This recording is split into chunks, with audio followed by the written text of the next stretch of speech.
పిండి బొమ్మవై ప్రతిభ చూపి బ్రహ్మాండ నాయకుడివైనావు.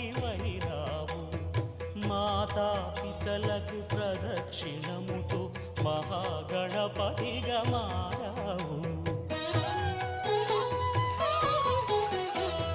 భక్తుల మొరలాలించి బ్రోచుటకు గజముఖ గణపతివైనావు.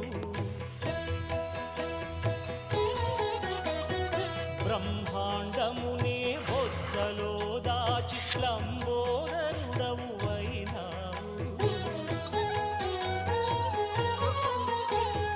లాభము శుభము కీర్తిని పూర్వక లక్ష్మీ గణపతివైనావు.